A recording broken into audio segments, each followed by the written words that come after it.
This is Vibrant Spaces, a show about placemaking, activating, and connecting city spaces for the communities you serve.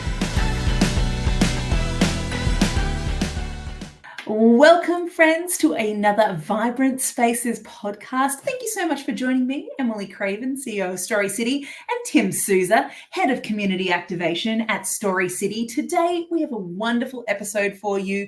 We are really focusing in on events as catalysts for vibrancy, but then what is the sustainability around events and keeping that vibrancy level and not on a crazy roller coaster?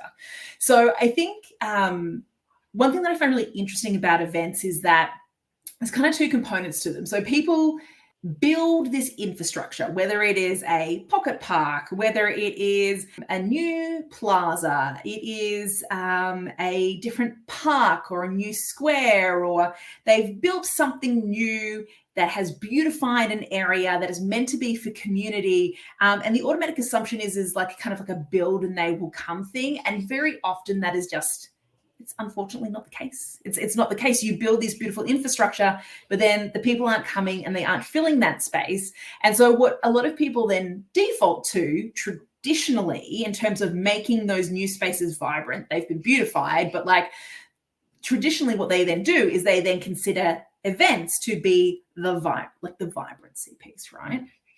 Yeah. And it's interesting. I'm excited to be part of this conversation today because there's so many different ways that people try to tackle this. But Emily, what about like busking? I know that like busking is it still an event if you're having people pop up on like a Saturday to activate that space? Yes, it is.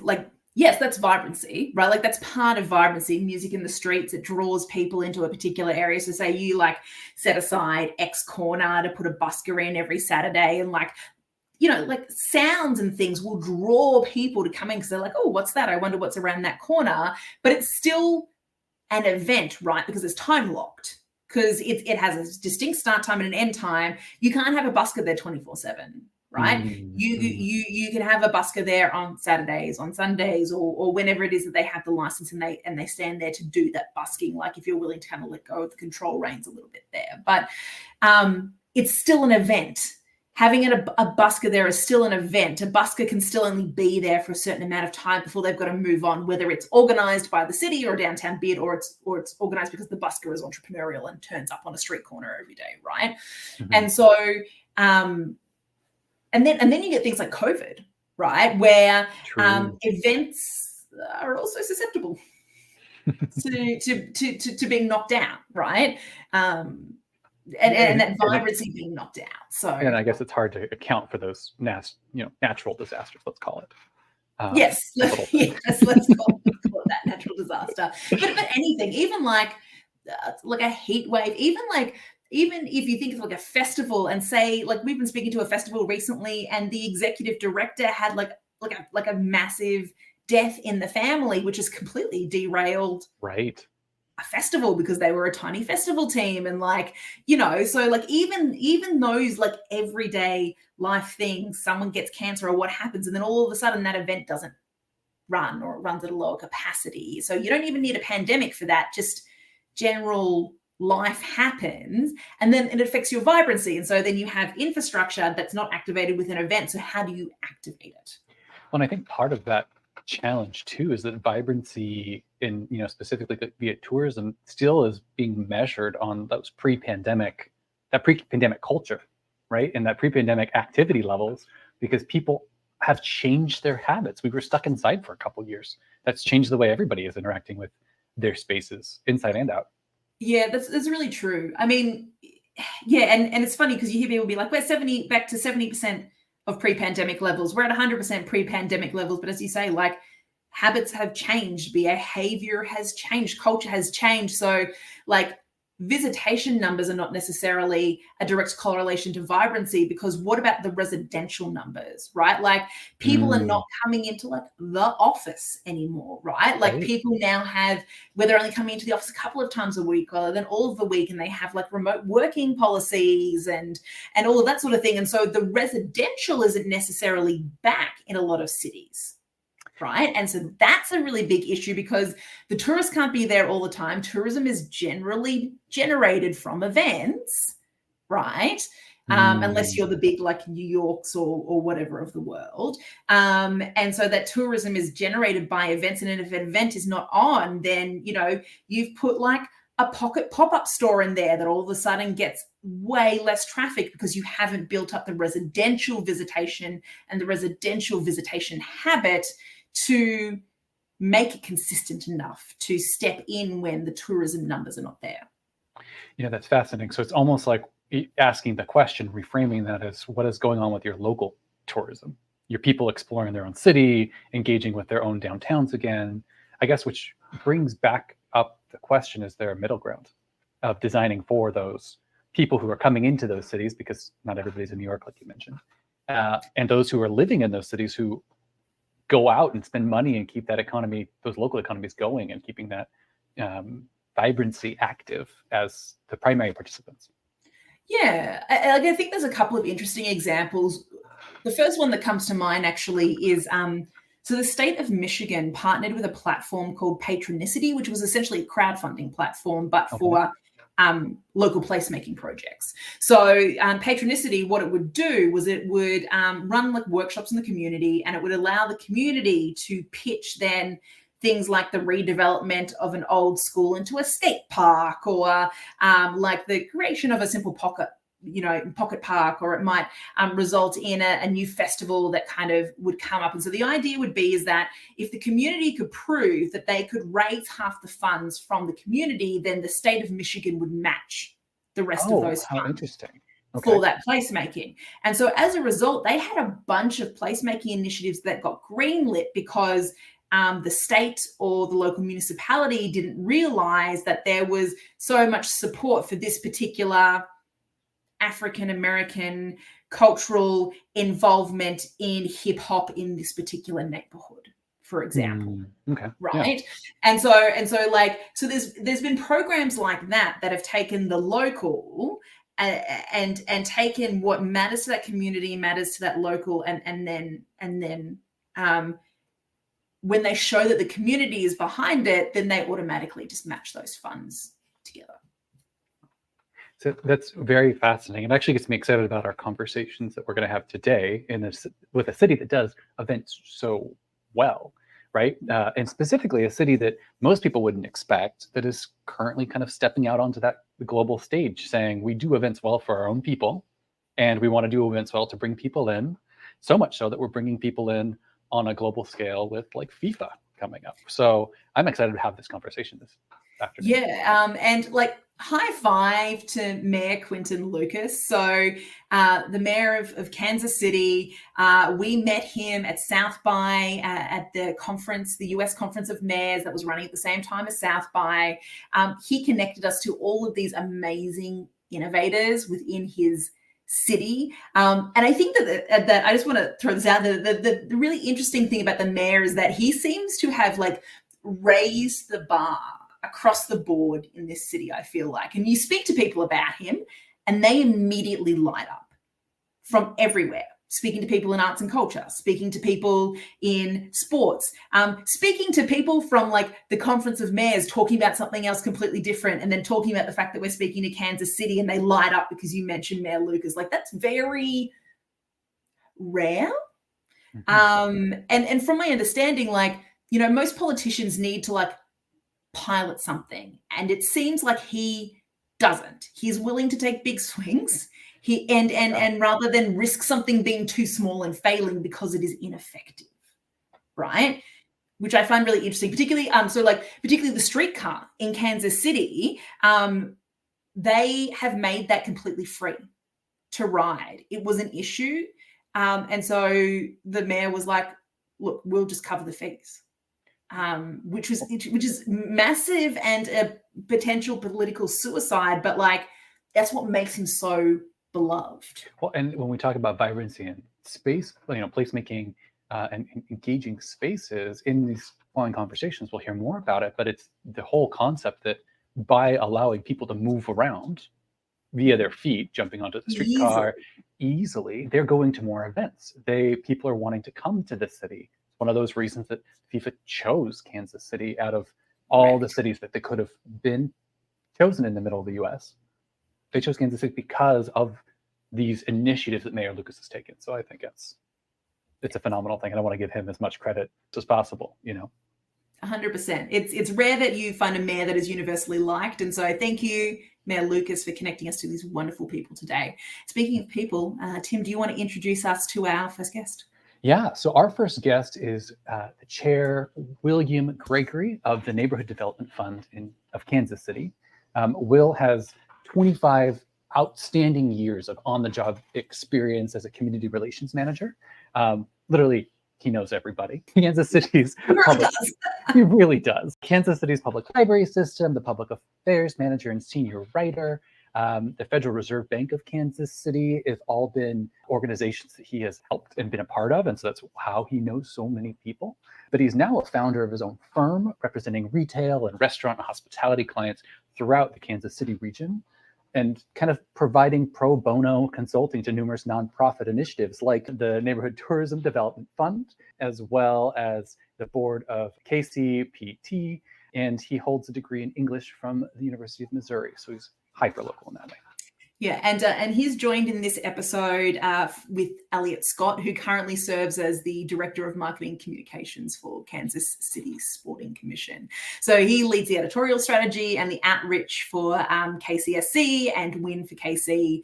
So Elliott is also a graduate of the University of Missouri, Kansas City, where he received his bachelor's in liberal arts. He's also a Master of Professional Studies, Strategic Public Relations degree from the George Washington University. And now in his spare time, Elliott is crazy busy. Like, I don't understand how he fits all of these in. He leverages his marketing communications experience on behalf of nonprofit organizations and causes. So like Waterfire KC, Camp Gala, American Cancer Society, Annual Gala and Bloom Party. He also writes a running and wellness column called Runner's High in the Pitch. And you'll often find Elliott running through Kansas City and training for marathons and the occasional ultra marathon. And so we interviewed both Will and Elliott. We had to do so separately, but this is a gangbuster episode which really focuses in on events and building vibrancy with events. And we're so excited to have these two on here.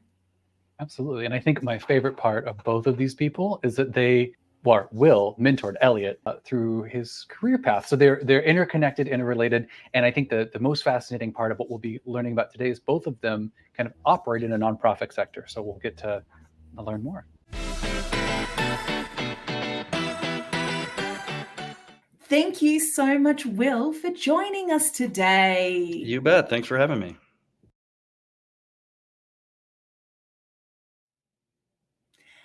Thank you so much, Will, for joining us today. Thanks for having me. So it has been absolutely delightful learning about Kansas City from several wonderful people that we are going to be having on for the next two podcasts, everyone. Tune into the next one as well if you want to hear the full story of Kansas City and how it's bringing in vibrancy at the moment. But today we have the wonderful Will Gregory. He is the chair of the NTDF board here in Kansas City. And so, Will, just to start, how was life for you growing up in Kansas City? Like, I want to understand, what is the biggest change that you witnessed in the community? Life growing up in Kansas City has been pretty great. I went to school here in the state of Missouri after high school and came back to Kansas City eventually. But Kansas City growing up was, you think of a typical Midwestern city, it was like that. It was almost like a flyover city, but almost to our detriment to some extent. Kansas City, being in the middle of the country, would see news stories from either coast and try to localize those stories when I feel like we had those stories to tell, we just weren't telling them. It was almost like a low self-esteem at that point 20, 25 years ago. But we've since flipped the script. I feel like we've become a nationally, internationally recognized city, not just a flyover anymore. We've got a great mayor. We've got incredible sports teams, which have actually helped us propel into that national spotlight. We've got James Beard winning chefs. We've got incredible artists, incredible architects and designers. So all of that is here. We're just now preaching the gospel to the world about Kansas City. And I really do think that that's very true, because in the prior conversations that we had, Kansas City is now doing these really unique funding methodologies for bringing in vibrancy, helping citizens and the community to tell their stories, and not only to tell their stories to locals, but to bring that to the tourists who then visit Kansas City and then take that out to the world. And so one of the really unique ways that Kansas City is vibrancy is through the NTDF Fund for City Vibrancy and Revitalization. Can you share what that acronym means? Where did that system come from? How it works, and how you maintain its stability as a city? So the Neighborhood Tourism Development Fund was a mandate set up to, exactly as it sounds, promote attracting visitors to our neighborhoods. And it does that through a mechanism that also funds our Visit KC, or our Visitors Bureau. A portion of that peels off into this fund. And that fund was specifically set up to launch events or sustain events that might not otherwise be funded or be considered for funding because they aren't as high profile or they don't have as large of attendance, but they still have value to Kansas City and to the surrounding area, as well as tourists coming into the city. And so those events can apply for funding through NTDF, the Neighborhood Tourist Development Fund, and receive funding for anything from advertising to temporary employees to marketing dollars, anything that you might need to get an event of that size off the ground and then sustain that event going forward. Emily and I really come from like a startup background, and that sounds like an incubator for arts and culture. It's angel funding from the city. That's beautiful. And so what are, maybe, zooming out, what are some of that criteria, and what do you guys look for as an organization who is looking to support these initiatives to get them up and off the ground? So the two key tenets are, it's got to be a charity event or have a charitable tie. So it has to be submitted under the umbrella of a charity. And then the other criteria is that the event takes place in Kansas City. So it must meet those two criteria. And then after that, we as a board score the submittal on the viability of the event, the accessibility of the event, the sustainability of that organization to actually pull it off, and then doing a deeper dive. Who is it going to attract? How many people is it going to attract? That's not the end all be all of what we're looking for, but we do want to know that it's more than just the immediate community that the event serves, if that makes sense. And so when you say events, is it like, are we talking festivals? Does this extend to busking or patio seasons? Can you give us some examples of maybe the lower budget end to the higher budget end of what ends up being funded? Yeah, it really runs the gamut, and just as charitable organizations run the gamut, but it could be anything from a neighborhood that has a foundation that wants to apply for candy to hand out on Halloween on a large scale, to on the high end, large scale events like citywide beer tasting or Irish festival, things like that. Basketball tournaments. We funded the Parade of Hearts, which is a citywide art initiative. It really depends. And there were 200, as you saw, events that we funded, all kinds, all walks of life. And I think you mentioned that it was $3.7 million of funding this year that you allocated. Yeah. So the NTDF, like our Visit KC, depends on dollars from this hospitality tax. So essentially hotel rooms and events pay into this fund. So we were, as a city, blessed with the NFL draft, the football draft that travels city to city every year, which was here for a week. Of course, the Chiefs doing as well as they did, which meant multiple playoff games with dollars flowing in and people flowing into the city. And also Taylor Swift and Beyonce were here last year as well, so that didn't hurt. I find it fascinating that your funding model seems to be, you support events that bring people in, that then bring people in where you can make money to then support the next event. Do you find that those events, as you are building this cycle, do you support the same events kind of year after year, or is it do they get their own legs and begin to run on their own at some point? What does that look like as they become a part of this funding cycle? Or do they graduate or? Right. So it's definitely a launch mechanism, or like we discussed, like an angel funding scenario. And that is in many cases used to get an event off the ground. It also helps to sustain events that year over year would probably not be able to continue without that seed funding. But like you mentioned, there are certainly events that graduate, if you will, and get to the size and scope that it's no longer needed, or it just rolls out of a charitable organization to be a for-profit event. I think that one of the things that I like about this fund is that it doesn't just necessarily focus on downtown. It's about bringing or distributing tourists and those economic development dollars into diverse neighborhoods within this, like the city, Right, as it were. Is that component of things, does that then generate the kind of community leaders that then go on to make waves in the city? Yeah, I think what you're getting at is that it's not all consolidated into the downtown core, which is typically where a lot of events take place. Each city council person has a representative on the board. So we do definitely take that into consideration when we are processing the applications. Like, are we touching all of the districts in Kansas City, not just the downtown core? Yes, we know there are going to be a higher amount of events taking place in that area, but we want to spread the love around the city. And so I do feel we get representation, not just geographically, but also demographically in Kansas City. And I know that one of the criteria, as you said, is that it's definitely meant to have a tourism element to it to qualify for this particular fund. Mm-hmm. But I think that it also has this secondary component of it fills in a local vibrancy need as well, right? Because you had those major events. You had the Beyonce and the Taylor Swift and the Chief Games, so those major events, and you'll have FIFA in 2026. But the question around how do you then fill in those gaps between those large events in a way that feels relevant to the local ecosystem? This feels relevant, right? Mm-hmm. Where you're sponsoring little things and big things, and yes, they all contribute to tourism, but I think that they all contribute and speak beautifully to locals and local diversity. And I think my interpretation of tourist and many folks on the board is that a tourist doesn't have to be from outside of the city. It could be from one neighborhood to another, or from one part of town to another.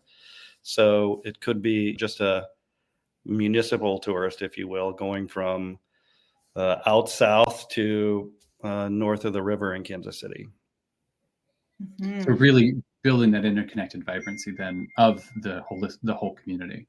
Create tourists within the Kansas City Metro that already exist in the Kansas City Metro, but might not otherwise go to those areas or to those locations. Mm-hmm. Can you speak a little bit maybe to the sustainability that the fund is generating? So as you mentioned, we did almost 4 million. That was elevated from previous years, but usually we're north of $2 million of what we're giving away on an annual basis. We also hold back a chunk of change into perpetuity so that there's always going to be some kind of funding if necessary for large scale events that come outside the parameters of our 1 or 2 times we meet a year. Example being the Kansas City Chiefs Super Bowl parade. So we're able to fund our annual event cycle, but then have some in the bank as things come up throughout the year. Which makes a ton of sense there. What does the NTDF look like for Kansas City in the next 5 years, as you are considering the fact that something as large as FIFA is coming in? How are you looking at the applications for the next 2 years that capitalize on events like that? I think NTDF goes as the city goes, and is going up in profile and tourists. So those dollars, those tourism dollars, will continue to flow as the World Cup, but as our sports teams continue to do well, as we continue to attract high-end performers and talent to Kansas City, those dollars will continue to flow into NTDF. I see the dollars, maintaining, if not rising, along with those events and those dollars coming into Kansas City hotel rooms. But I also see us funding even more events as NTDF is more well known. I still feel like folks on the charity side I run into all the time that have yet to hear about it, which is crazy since it's free money just sitting there. But I think we will continue to fund the events that we do and even more. Is it only events that end up being pitched, or do people also pitch tourism related things like that kind of fill in those gaps between events, whether it's like artwork or those kind of things? Or is there other elements of funding or components of funding within Kansas City that does those filling in of the gaps between events in terms of vibrancy? NTDF funds events, but we also fund art installations and things of that nature. We don't do infrastructure, so we aren't going to build you a building, but we are open to all sorts of events as long as there's public accessibility. If you were to take what you know about NTDF after working with it for the years as you have and offer advice to someone who's wanting to start something like it, what would you recommend? Someone in another city who's, wow, I love the traction that Kansas City, who, as you said at the beginning of our call, was trying to find its footing over 25 years ago and now is stepping out onto the global stage in a very unique way. How would you recommend people maybe start in their own journey on that for their city? Oh, for other cities. Yeah. I think you look at the success we've had in Kansas City of creating a sense of place for all Kansas Cityans and exposing Kansas Cityans to Kansas City, if you will. Not Visit KC. It's not built on attracting out of state or out of country tourists. It's built on getting Kansas Cityans moving around the city. And I think in any city going to be helpful for folks to be exposed to other parts of the city that they might not normally see, but also to be proud of the variety of events and things going on in their town. As a board membership, we get to attend any and all of these 200 events, and it's really eye-opening once you start getting out and seeing all of the options on a weekly basis in Kansas City that, quite frankly, I would not have known about having not been on this board. That's beautiful. I love that. I am very grateful for you coming onto the podcast today to talk about this. Let us flick to Elliott Scott now to have a little bit of a chat about sports and the role that sports plays in Kansas City. Elliott, to the podcast. Thank you for joining us. Thank you so much for having me. Really excited to talk with you guys. Us Awesome. too. Mm-hmm. We're so excited to have you. And I think to get us kicked off, I would love to help ground your experience in Kansas City. So I know in our prior conversations, you said you moved to Kansas City for college, and then you've obviously stayed. And I'm curious, over that course, what was it like to grow up just outside of Kansas City and what you heard about the city versus having moved for college and now built a career in Kansas City? Give us a now versus then overview. So I grew up in Springfield, Missouri, which is about 3 hours southeast of Kansas City. And my family actually visited pretty frequently. My parents had both attended medical school in Kansas City.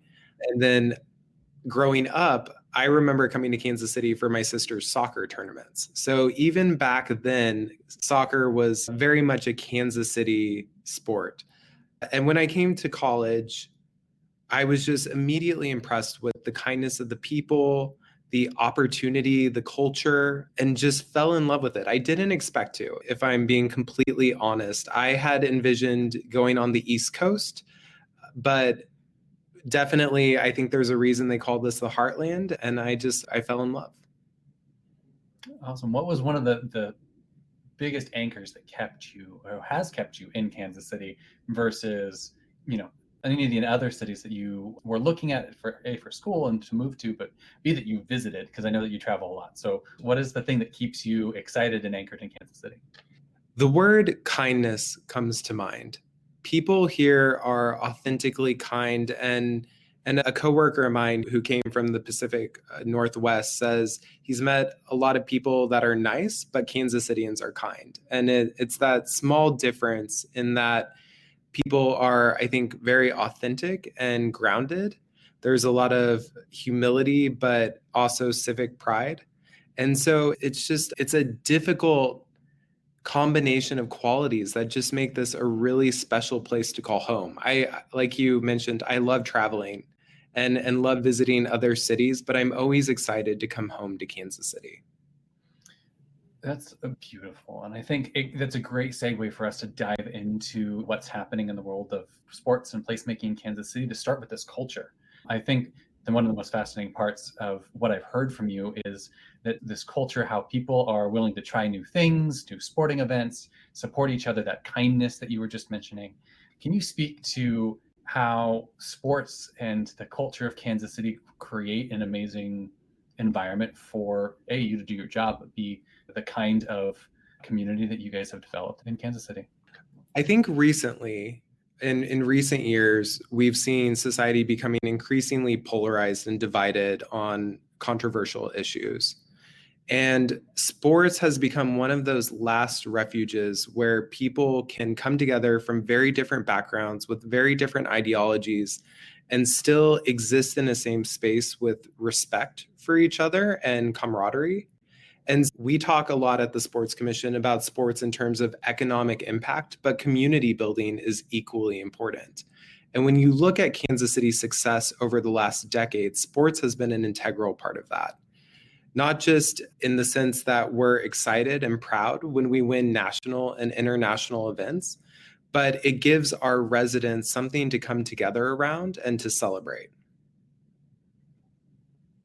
Yeah, so national, international events, you've got NCAAs, you've got FIFA coming. And so I think that those are the results that speak to the foundation that you guys have been building in Kansas City. And it sounds like for a while now. Yeah, go for it. Prior to our CEO, Kathy Nelson, starting at the Sports Commission, you can see that we were winning a few events here and there. We were winning some NCAA, maybe Division II championships. We would rarely host something on a large scale, but when she started, it began this new era, and we began winning more and more events to come to our city. And once you've done that, momentum is progressive, right? And so as we continue to showcase not only Kansas City, but that our team and the city can do really great activations and support these national or international conferences in a significant way, it as success yields more success. And I think that's what we've seen is each time we're successful, it opens new doors and opportunities for the city. I think the thing that I found really interesting in our previous conversations was that you talked about how the Kansas Cityans don't necessarily care what sport it is. They will come and visit any sport. Like, they don't need to be hardcore volleyball fans. If you guys win a volleyball event, they'll come just because they're like, oh, it's sport and I want to see what's going on.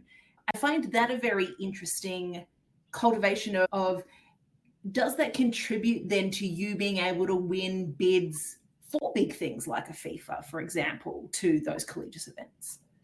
Without a doubt, we've shown that Kansas Cityans embrace these events unlike other areas across the metro or across the country, rather. And it's part of our culture. It's not a sports specific culture, rather it's that celebration and embracing of sport itself. And when you think about that, that is part of our value proposition to these organizations coming. The Big 12 basketball championships loves being in Kansas City because the entire city rallies around that tournament. If they were to go to perhaps a different market, I don't know if the city would activate around that event in the same way, especially when you look at larger metropolitan areas where it might be one thing of many going on, and it's just a small blip on the radar. So Kansas City, I think we are the perfect size market to rally around a variety of sports at a variety of levels. We're just small enough to do that, which sounds maybe counterintuitive, but in some ways, being a smaller metro is a positive for us. Can you speak to maybe from a higher programming lens or from like your sports commission lens, how do you embolden and support that celebration mindset? You say sports are approached with in the city. So how do you take that and obviously use it to win these bids? But what do you do for the people locally? Is there, when you're holding that container, what do you guys do? I think it's messaging around why it matters.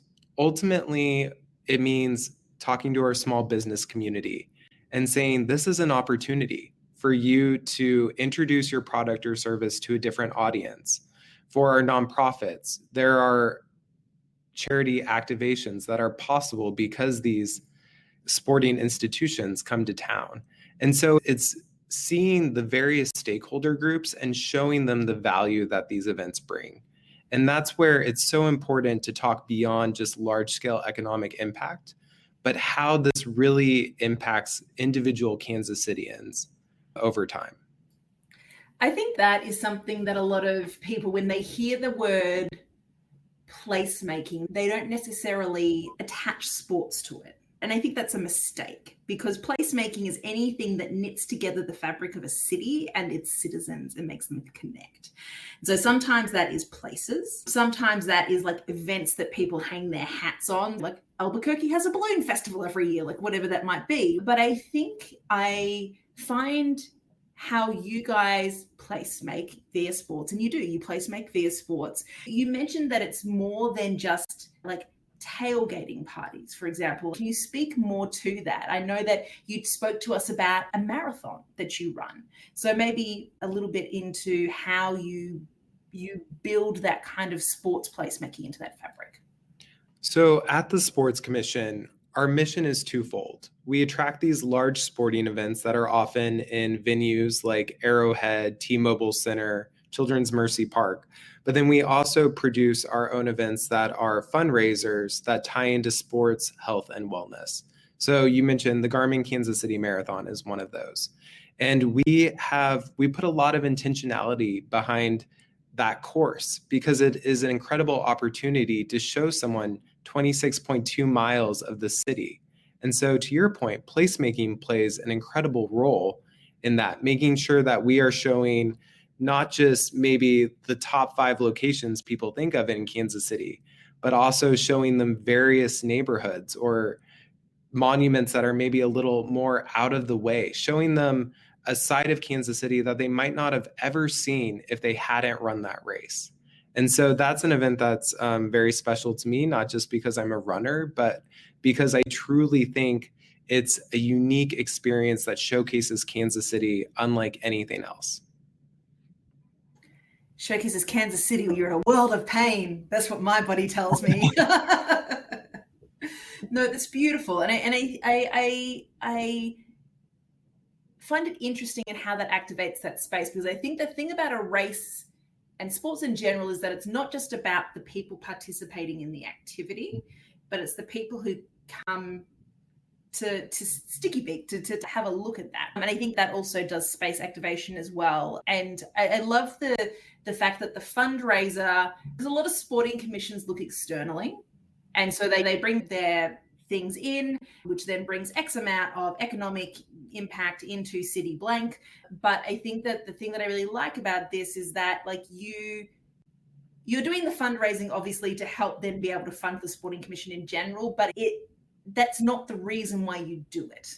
I think is the thing that I love, is that you are building sports internally and externally. And yes, when a big event comes to Kansas City, that's great, but you recognize that there are multiple ways to build that vibrancy with sports, and it is as much domestic as it is international or stateside.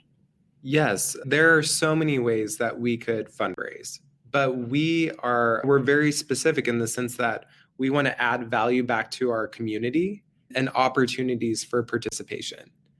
So it's not just contribute because we're doing great things in the city, but it's let's create something special that brings our community closer together, that gives tourists and travelers a reason to visit Kansas City, and ultimately helps reinforce that we're creating a culture centered around health and wellness, which is maybe not what you would typically think of for Kansas City, right? That might be an ideology that feels more like Colorado or California.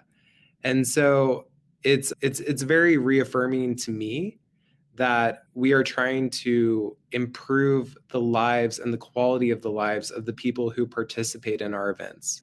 That's fantastic. So I think in doing these events and in building these pieces, I think I want to take a step back quickly and highlight something I found that was unique in the fact that the Sports Commission is a nonprofit. It's not a branch of the city. Can you walk us quickly through how that structure works and what that looks like for the Sports Commission in Kansas City versus some of the other cities that we might encounter?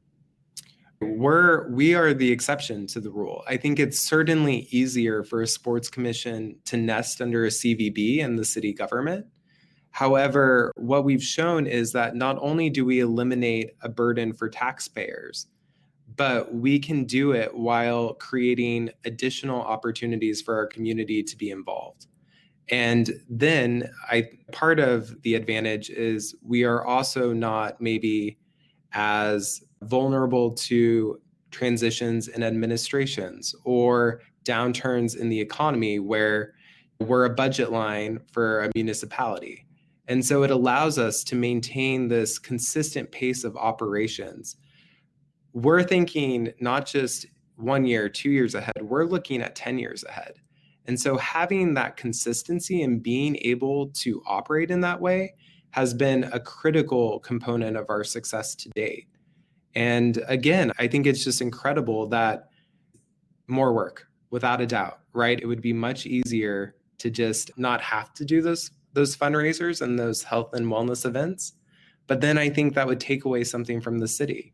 We wouldn't function in the same way, to the potential detriment of Kansas Cityans and people visiting Kansas City.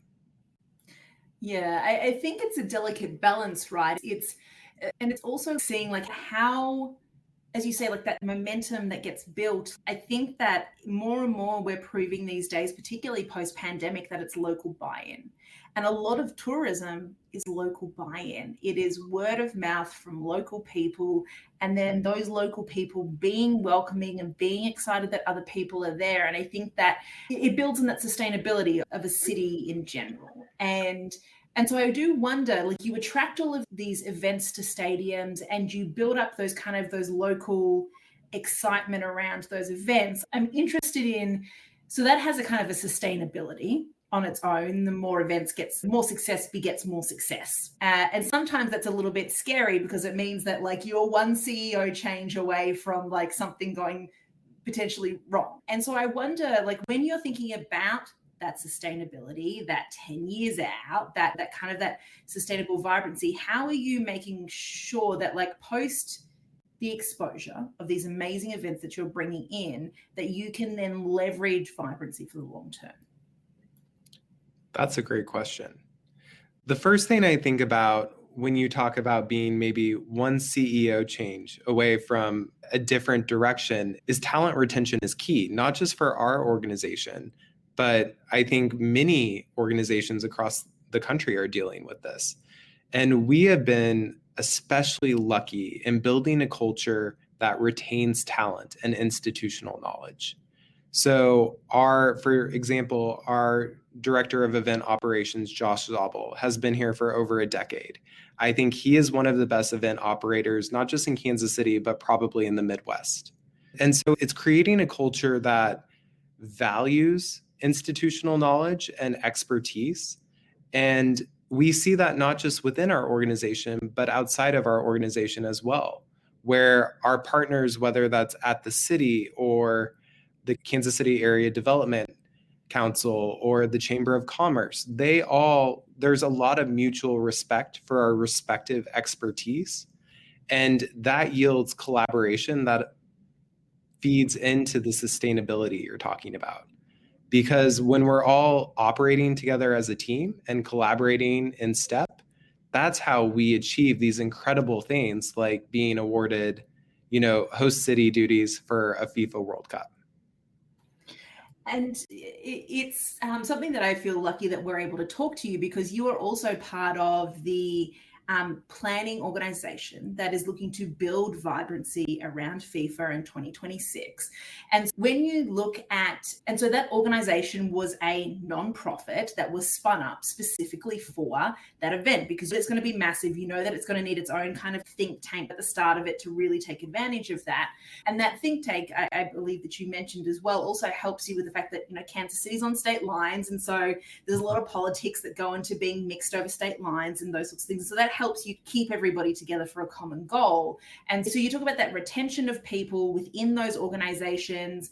And then when we compare that to the temporary nature of those overarching nonprofits that get spun up for an event across 5 years and then they get spun down and then they are no more, how do you lean into that retention component piece when you're dealing with something that's ultimately temporary, but you're wanting to have a long-lasting effect? I want to understand that kind of balance that you are seeing as that's being developed right now.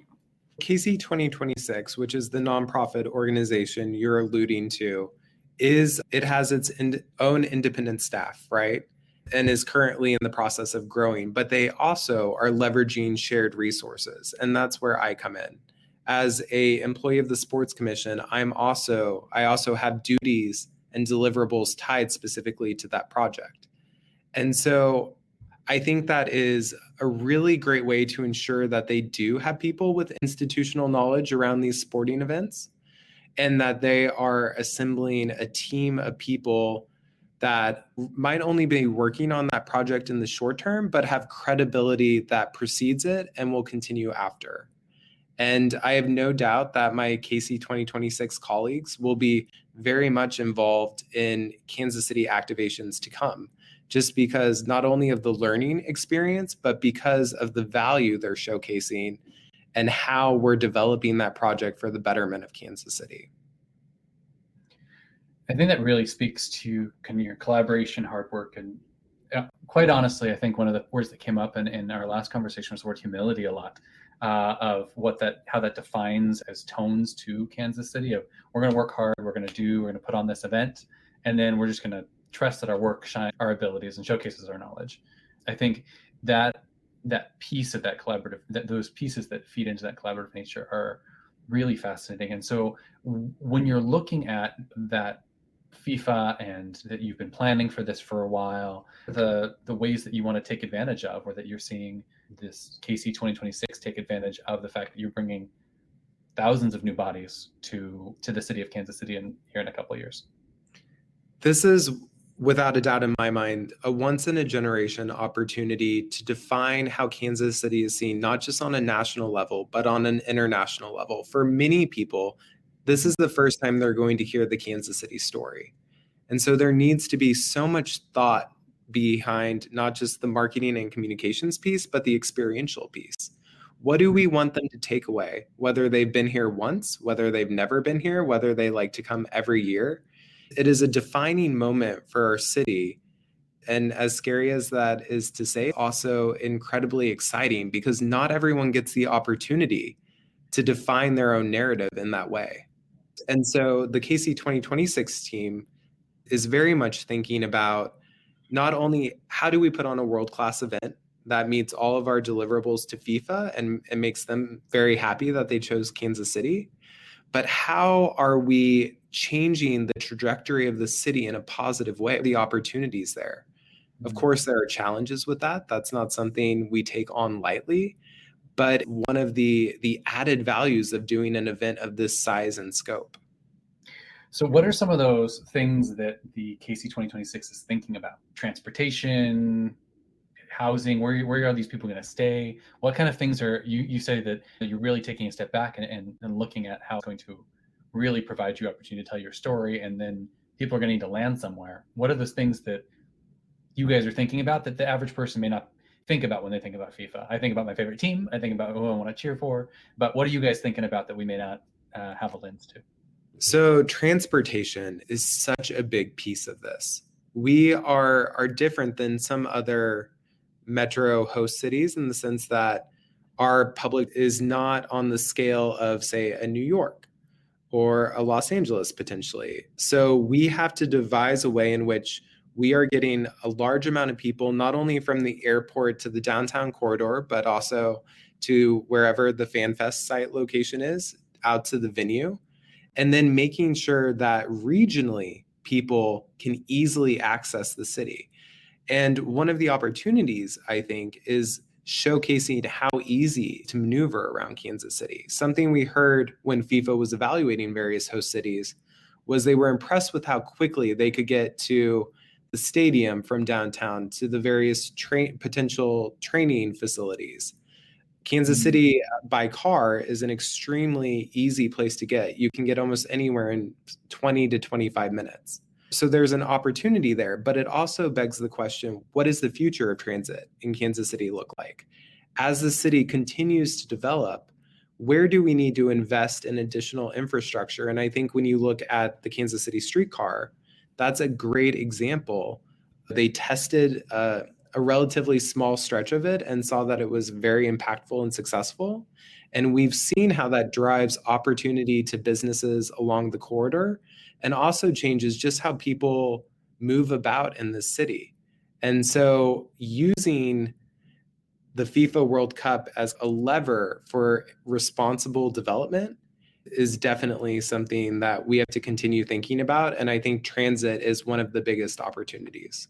I'm really glad that is something that is such a key focus. And I know that's a key focus for Mayor Quinton Lucas as well. It's something that he's very proud of.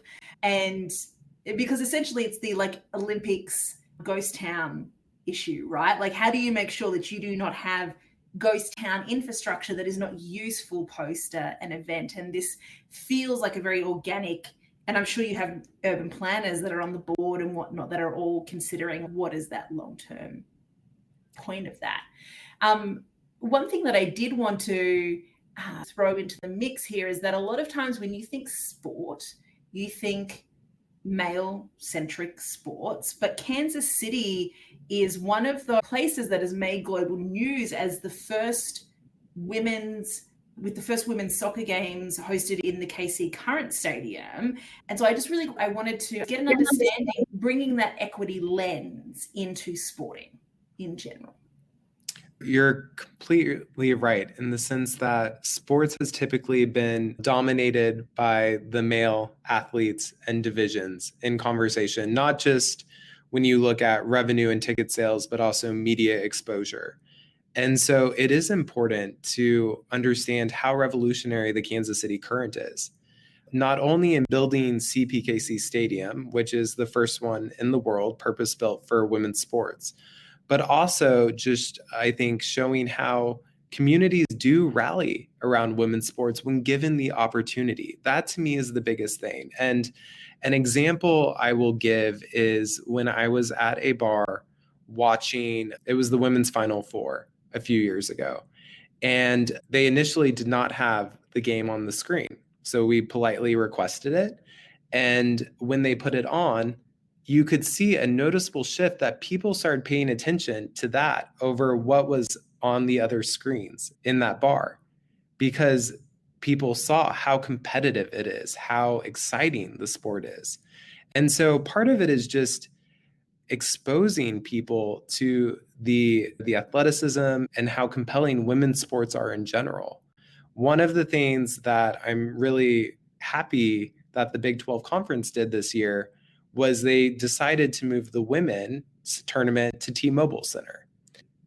And so for the first time, that the women were playing in the same venue as the men and getting the same amount of exposure and activation. And that's a big deal. But it takes belief, investment, and a willingness to expand how we look at sports in general. And I'm so excited and proud that Kansas City continues to lean into women's sports, because this is a way we continue to innovate. And I think a lot of times the respective East and West Coasts dominate the conversations when it comes to innovation and kind of progressive policymaking. But Kansas City is really making a name for ourselves in the women's sports space. And the Kansas City Current, without a doubt, has been an integral part of that process. And I think that really speaks to cities acting as an incubator for cultural change, right? Where a city, you acknowledge that Kansas City is a sports city, not a football city, not a soccer city, it is a sports city, right? And so you guys recognize the power that you have to shine that light. And I think that's what the current stadium really showcases to me, is that you recognize you have a sporting city, and if you can show the great enthusiasm that people will turn out to all sporting events, including women's sporting events, then you act as a beacon and a showcase and an innovation where other people look at that and they're like, oh, maybe we could try that here. And I think that is a wonderful thing that has really come out of all of our conversations with Kansas City, is that you guys are willing to be that incubating pad. Without a doubt. And something I think about a lot is generational change and how this is impacting future generations of girls and women, not just in sports, but in life in general. Because when we evolve and innovate, as the current is doing, and as others in the city are doing, it's a tangible example to someone, a young person, to say, I never considered this. And maybe I don't need to be a professional women's soccer player, but I can see that they have a place in the conversation and that it is incredibly important. So outside of international headlines and all the hype and excitement, it's making a real noticeable difference in the lives of the young people growing up in Kansas City and around the region. And that's what I find so exciting, is that we're truly making a change that will impact future generations in a very profound way. And there's not a better place for that to start than in the heart of the heartland, right, of the country. And I think that the culture that you guys have built, the intentionality that you're bringing into it, is really going to take that vision and that experience that you're seeing in those young women in Kansas City and truly provide that to the rest of the country, and hopefully as you guys talked about, a lighthouse. And so in looking at that future mindset, where do you see, or where would you hope to see Kansas City in the next 5 years when it comes to sports and activation and that community building aspect that we've been chatting about? I want to see continued investment in women's sports, not just on a major scale like what Chris and Angie Long have done by funding the team and building CPKC Stadium, but I want to see grassroots investment, and I want to see smaller businesses activating around women's sports. They already are, but there's so much more work to be done. And on a broader level, I really want Kansas City to continue, and we talked about this in our previous conversation, but I want us to maintain that mix of humility and hustle. I want us to stay intensely proud and excited about our future, but I also want us to keep that kind of humbleness, that kindness in our hearts, that we're not doing this because of ego. We're doing this because we believe in our collective future together and we see a brighter path forward. Yeah, I feel that describes what we have come to understand of Kansas City in a nutshell. That it was bonkers to me that this could be a city on state lines and people just consider themselves Kansas Cityans. They don't separate themselves on state lines, or this side of Kansas City versus that side of Kansas City. Everyone comes together.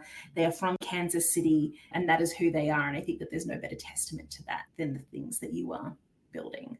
And I really wanted to thank you for joining us today to look at this from this sporting event lens. I'm learning more and more that Kansas City is this whole landscape of events, from little events to big ones. And so it's been an absolute pleasure to have on the podcast. I always like to close out this podcast with a small kind of personal reflection. I would love to hear from you. I know that you're an avid reader, and I'm curious as to what book you would be most likely to give as a gift and why. Yes, Born to Run by Christopher McDougall is without a doubt one of my favorite of all time. It is the perfect combination of storytelling and anthropology. I love that it ties running back into our evolution as humans. And as a runner, it reaffirms how special that activity can be and how spiritual it can be, that it's not just about the fitness component. I always say I run because of mental health. And Born to Run, I think, is the perfect book to get people inspired to run. I love that. I also just read The Comfort Crisis, which is about how insulated we are in this modern age, how we can choose comfort over almost all adversity, and how being uncomfortable and experiencing difficult things is actually needed. It's hardwired into our DNA. And both are excellent, and I would highly recommend. Awesome. So I'm assuming you've got a trip to the Andes planned soon to run up some ancient steps and test your endurance. I am doing a 50-mile race later in the year, but that will be on the country roads of Kansas. So not quite as exciting, not quite as exotic, but hopefully just reaffirming and impactful. Well, awesome. Well, we look forward to hearing about it. And thank you so very much for joining us on our Vibrant Spaces podcast today. Thank you. Thank you guys so much. And thank you for telling Kansas City's story. It's a privilege I don't take for granted because it's what I try to do every day. I'm so appreciative that you guys took the time to shine a light on our city. So thank you. So it's interesting, I think, that the two people that we spoke to are very heavily invested in the nonprofit space, right? Like they're both nonprofits or nonprofit organizations or arm's length organizations from the government. I don't know. I have mixed feelings about nonprofits. I mean, I have mixed feelings about nonprofits. I do. And the reason why is because of public perception. Because the reason that nonprofits are obviously set up is because it's meant to be for like the people that they're serving, right? So you're not meant to be making a profit off serving whatever cause it is that this nonprofit is serving. But at the same time, there is also this perception that that when you're like giving money or giving donations or whatever it is to that nonprofit, that like you want the money to only go to the cause of the blank blank, and there's no consideration about the fact that like you still have to run it. You still got to pay people to do all of the things like the marketing and the outreach, and like so you still have to pay the administration on that. You still have to pay the marketing on that. And there's like the fact of life that like the more money you put into marketing, the more donation dollars you are likely to get out of something because there is more awareness, right? But people get really up in arms about the fact that like maybe their donations are going to a bigger marketing budget, for example, and then as a result, rather than pulling in $15 million worth of donations, you only pull in $3 million because you weren't able to spend the $3 million to get the 15, right? And so like that's what annoys me, is that I feel that so much more impact could be made. And I'm not necessarily advocating for like all capital commercialization like all the time, but nonprofits feels like an inefficient way to make impact. I think from sometimes when you think about it from a fundraising perspective and the deployment of those funds, I could give that to you. But I think that both Elliott and Will really kind of showcased, and maybe this is something specifically to do with the culture of Kansas City, like we were talking about before, but like they showcased how those nonprofits are able to like dance in between regulations and those policies and bridge, divisive communities. Like their nonprofits are bridging 2 states and 2 cities and activating for True, because it's on that state line. It's on the state line. You've got multiple politicians with different viewpoints, etc. You've got all of these other bodies that like they are a participant in. They can come in not feeling threatening. They can come in and build those bridges between spaces that like a corporation would have to go through. So you're saying like a corporation feels political because right, like I get what you're saying. It's like not like they're nonprofits exist to not make money off of their causes, which I that's a brilliant piece, but I think that is it brings the defenses down whether they're talking to corporate. So like in Elliott's case, where like the partners that they partner with are commercial, right? But they're able to bridge this commercial complexity with the complexity of a bi-state city government that is trying to bring a singular community together. And I think that there's a value in seeing it as a tool for access and taking the hit on the expanding capacity that you might have in a corporate setting to be able to hold all of those bridges in place for that collaboration, because both of them fully seem like they rely on that collaborative effort of connecting.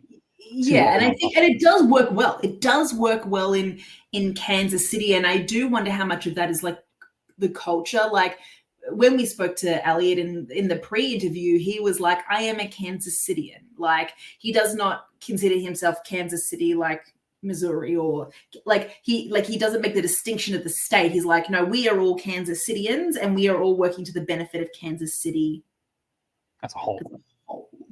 And I suppose the NTDF. Hey, I got it. So you did. Nicely done. Like that. Yes. Thumbs up. All right.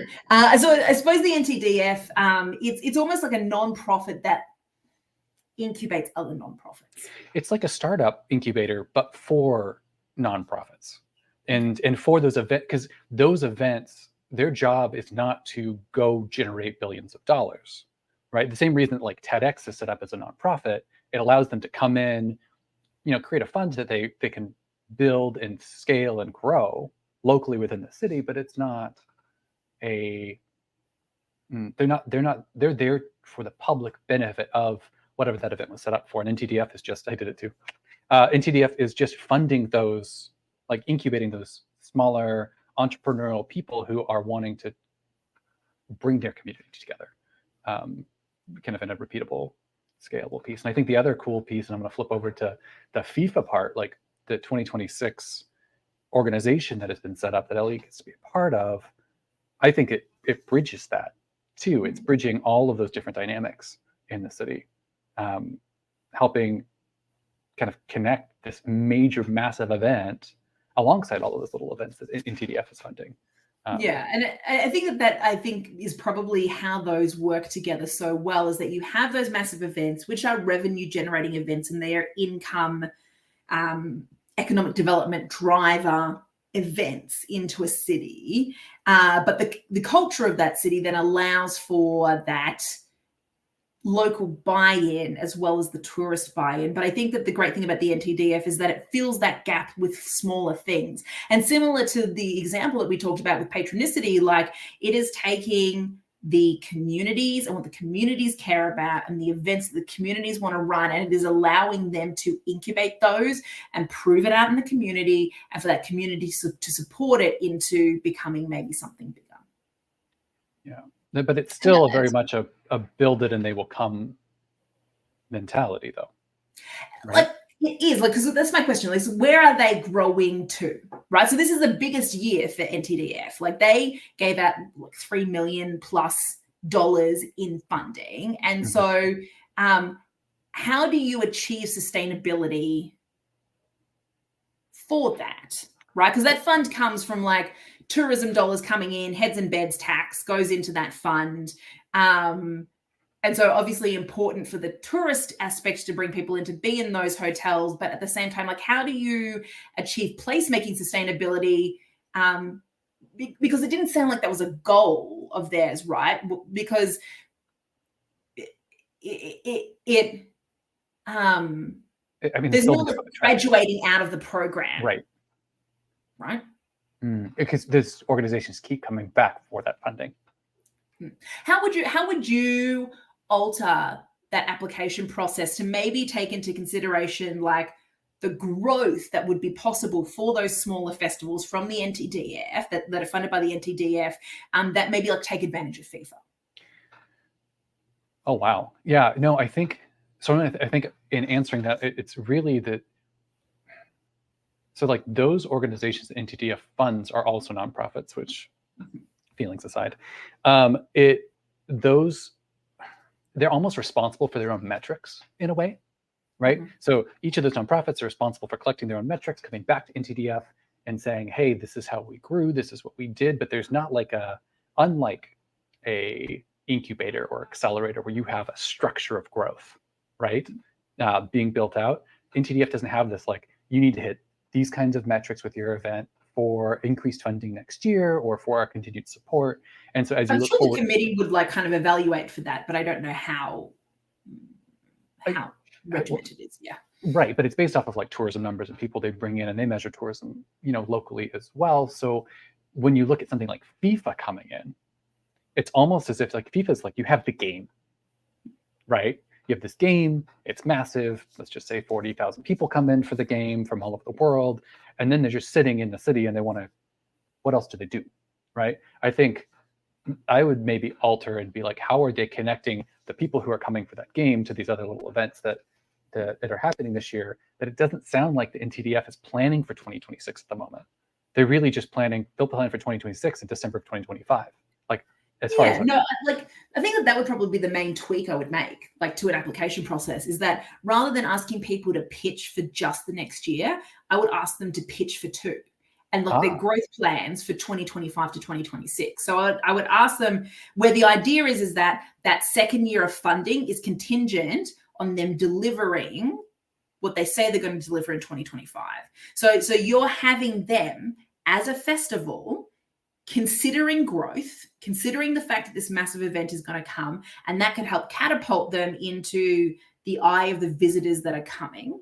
Right. And so what are their plans to take advantage of FIFA? And so what's the stepping stone that they're going to take in 2025, whether that's establishment, whether that's the collection of marketing assets, whether that's like, pulling together a collective book that everyone has in a hotel, like whatever that is. Right. And so what's the 2025 stepping stone, which is probably mainly regular programming, but thinking because you've got to ask people to think about growth for them to make a plan about it. So that's the tweak I would make, is that I would ask them to pitch 2 years, not 1. Yeah. Well, because what you're really asking them there in that case then is, how are you showcasing to the world who's coming to your front door why Kansas City is a beautiful city that Tim Souza wants to move to, right? Like that's what they need to answer that question, caveat Tim Souza, but if answering that question, I think that really it's their opportunity to showcase the community that Elliott finds so important. Right, that this space and community that has a unifying, like sports is a unifying activity, crosses political divisions, crosses state lines, crosses like how people define themselves. And I love that Elliott was talking about how that community, like I may not play softball, right, but I play tennis, but softball comes to town. I'm going to go to a softball game because that's where my community is showing up, right? So I feel like in that regard, it's the answer to that is really that they need to have an opportunity to showcase how beautiful that community is to the world and put themselves on that map. Yeah, and I think that the NTDF allows for events to happen that would not maybe have gotten their start.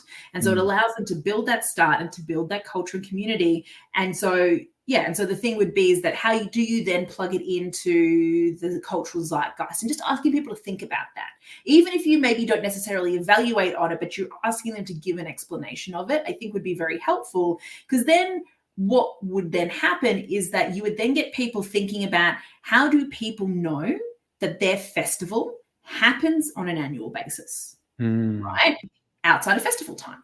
Right, because that's the key issue with the vibrancy and sustainability around events, is like the filling in the gap. It happens in May of every year. So how do people know that the balloon festival happens in May every year? How are they thinking about that? And when we speak to a lot of festivals and a lot of cities about that, people will drop a cool 50 to 60K on marketing messaging that they then have to spend the next year. But can you use some of that marketing messaging to leave activities behind or engagements behind that then get people to buy in and help market them when the event isn't running? Because all of these events that NTDF fund are not going to necessarily all run at the same time as FIFA.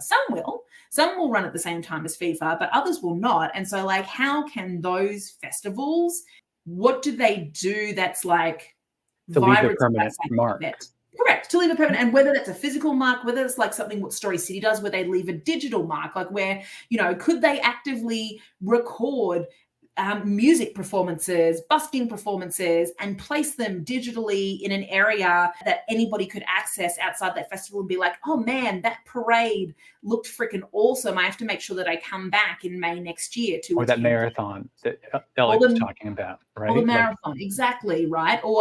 And if it goes into what could people do, because you don't just you want the whole experience, right? Like, it's not just the festival grounds and the programming, like what fills in that gap between a program. So what could they do before or after a FIFA game? Mm-hmm. What could they leverage, right? And if I was them, I would leverage celebrity. So anyone famous from Kansas City who could give a tour of Kansas City that someone could take before or after a game around a stadium. I would like, like being Australian, like think of someone like Hugh Jackman or Kate Blanchett giving you like a tour around their favorite places in Sydney, right? I take that, like, yeah. Right, like, or even players from FIFA who could talk about, like, their training that they did in Kansas City in the months prior to the actual games, right? That like so like I would leverage celebrity. I would leverage gamification, right? So like getting people to do activities that interact with installations, that interact with, players, that interact with the festivals, or the festivals that will be there in 6 months' time, 7 months' time, whatever. And I'd also leverage technology to be that bridge. Because another thing that people fall into is that, like, they have their own little marketing budget. So how do you make that marketing budget go further? And expand it, yeah.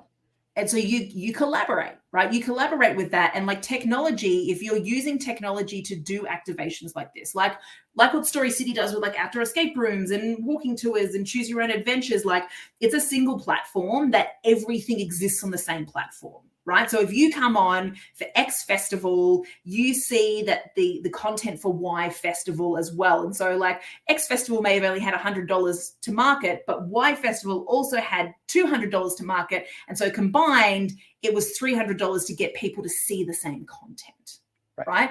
And that's where technology is really strong. And why it is so helpful to do it in addition to the installations of placemaking artwork, of signage.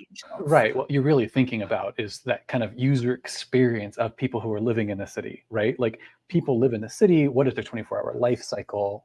And like they're going to the event on Sunday. They have nothing to do all weekend. Mouthpiece. They're like your best word of mouth.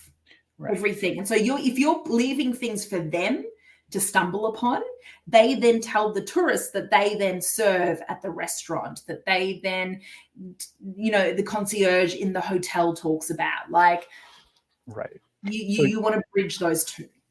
Yeah. So like, okay, let's just wrap this up kind of like with a big bow as a part of this conversation. So like events are great catalysts, whether they're big or small. Such great catalysts. You can't do it. You can't do it without them.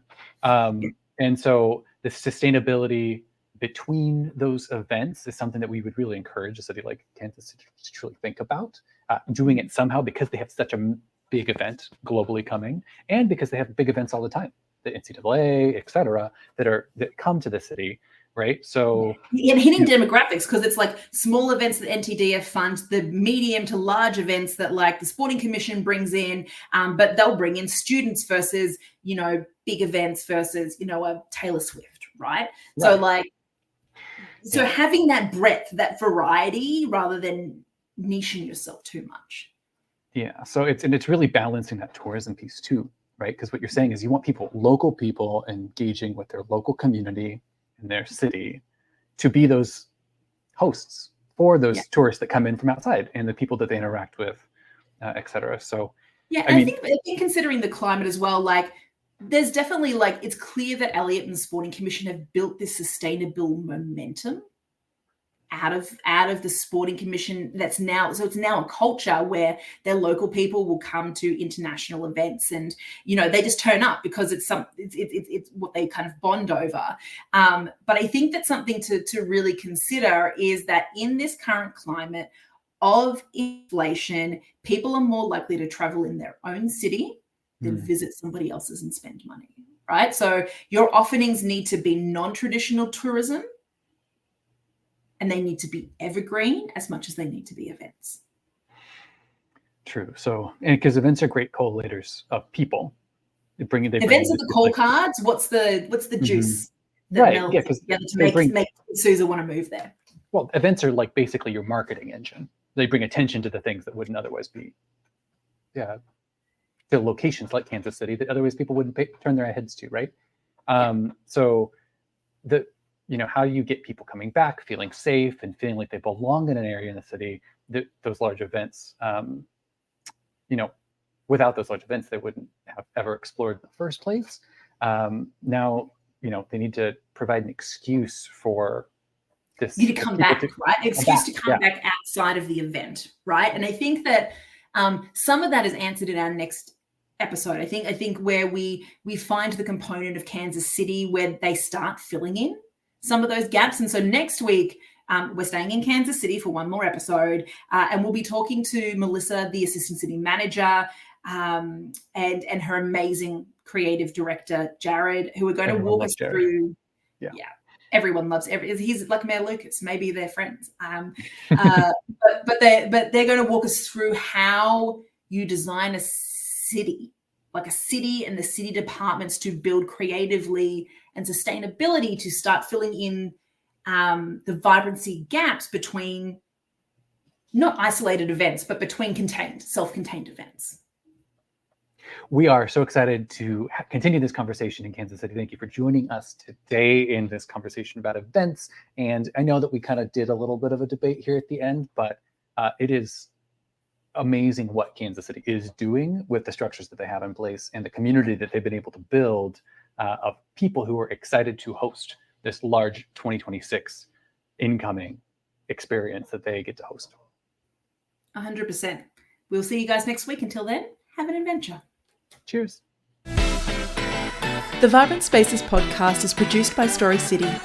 You can find our entire archive on any podcasting app and on about.storycity.app, where we publish transcripts and show notes. This episode was produced by Tim Souza, and our staff includes Justin Kahn, Brett Ludwig, and Victoria Onitska. Our theme song is Happy Indie by Alex Guz. Our co-hosts are Tim Souza and me, Emily Craven. As always, thank you for listening. We hope you have a glorious adventure this week.